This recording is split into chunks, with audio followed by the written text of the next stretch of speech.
haven't watched it, but I was part of the interviews. Right. We lived it. Yes. Yes.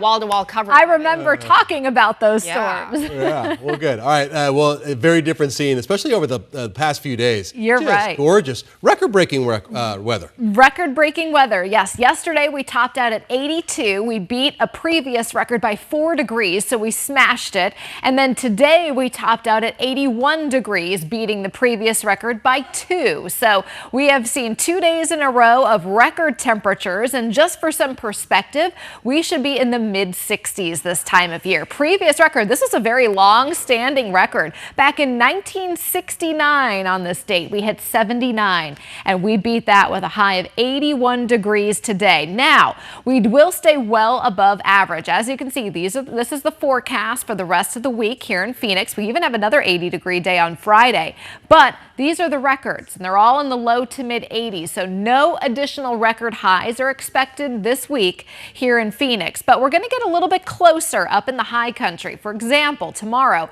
in Flagstaff with a high of 61, we're within 2 degrees of a record. We're also within 2 degrees of a record in Page, reaching 53. But as of right now, looks like no additional record highs will be facing tomorrow, but we're significantly above the average. And it's going to be a bright and sunny Tuesday tomorrow, very similar to what we have out there today. Over the weekend, we had a few fair weather clouds. Those fair weather clouds have departed, and we're now at 78 for the high tomorrow up in Lake Havasu, 53 in Page, 68 in Sedona. Can't get much nicer than that. 57 degrees in Show Low.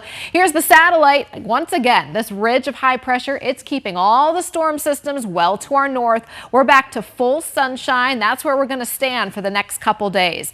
Our sunset time is in about 1 hour from now at 5:22. Temps are going to be in the 70s this evening until 7 p.m. Gorgeous night. Skies are clear, winds are light, and we'll drop down to about 68 by 8 p.m. Overnight lows are also above average. We should be seeing overnight lows everywhere in the 40s for the lower deserts, and a lot of us tonight are going to be staying in the 50s for overnight lows. 53 here in Phoenix tomorrow, 78 in Phoenix, 77 in Fountain Hills. You really can't ask for a much nicer day than that.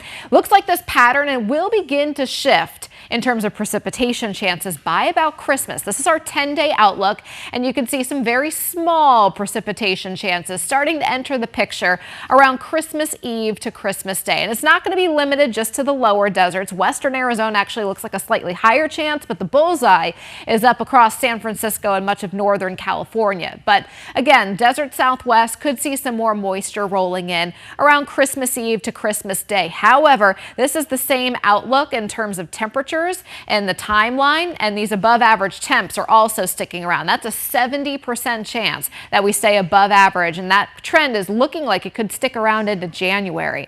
So here's our Flagstaff 7-day. It's a dry one. Tomorrow and Wednesday, full sunshine, few more clouds back into the picture by the end of the week, but dry for the 7-day. We're dry in the valley as well. Daily highs ranging between 78 and 81 for the next 7 days. Troy? Holy smokes. Look at that. And I bet a lot of people have family coming in the next couple of weeks. Yeah, this reminds me of Thanksgiving. Remember, we had stellar weather. Pretty great. Yeah. All right.